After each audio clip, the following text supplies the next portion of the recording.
ततो युद्धपरिश्रान्तं समरे चिन्तया स्थितम् रावणं जाग्रतो दृष्ट्वा युद्धाय समुपस्थितम् दैवतैश्च समागम्य द्रष्टुमभ्यागतो रणम् उपगम्याब्रवीत् रामम् अगस्त्यो भगवान् ऋषिः राम राम महाबाहो शृणु गुह्यं सनातनम् येन सर्वनरीन् वत्स समरे विजयिष्यसि आदित्यहृदयं पुण्यं सर्वशत्रुविनाशनम् जयावहं जपे नित्यम् अक्षय्यं परमं शिवम्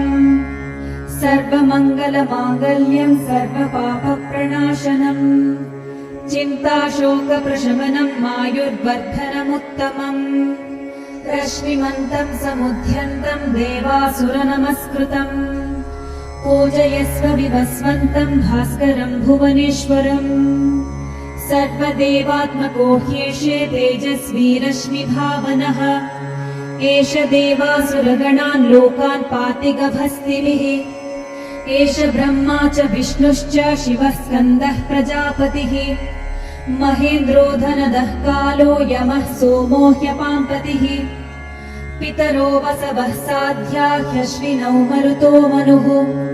वायुर्वह्निः प्रजाप्राणः ऋतुकर्ता प्रभाकरः आदित्यः सविता सूर्यः खगः पूषा गभस्तिमान् सुवर्णसदृशो भानुः हिरण्यरेता दिवाकरः हरिदश्वः सहस्रार्चिः सप्त सप्तिर्मरीचिमान् तिमिरोन्मथनः शम्भुः त्वष्टा मार्ताण्डकोऽंशुमान् हिरण्यगर्भः शिशिरः तपनो भास्करो रविः अग्निगर्भोदितेः पुत्रः शङ्खः शिशिरनाशनः व्योमनाथस्तमो भेदी रुद्यजुः सामपारगः घनावृष्टिरपां मित्रो विन्ध्यावीथीप्लवङ्गमः आतपी मण्डली मृत्युः पिङ्गलः सर्वतापनः कविर्विश्वो महातेजा रक्तः सर्वभवोद्भवः नक्षत्रग्रहताराणामधिपो विश्वभावनः तेजसामपि तेजस्वी द्वादशात्मन्नमोऽस्तु ते नमः पूर्वाय गिरये पश्चिमायाद्रये नमः ज्योतिर्गणानां पतये दिनाधिपतये नमः जयाय जय भद्राय हर्यश्वाय नमो नमः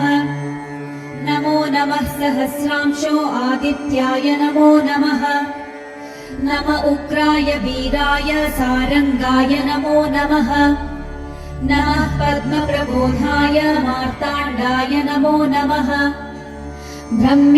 ब्रह्मेशानाच्युतेशाय सूर्यायादित्यवर्चसे भास्वते सर्वभक्षाय रौद्राय वपुषे नमः तमोघ्नाय हिमघ्नाय शत्रुघ्नाय मितात्मने कृतघ्नघ्नाय देवाय ज्योतिषां पतये नमः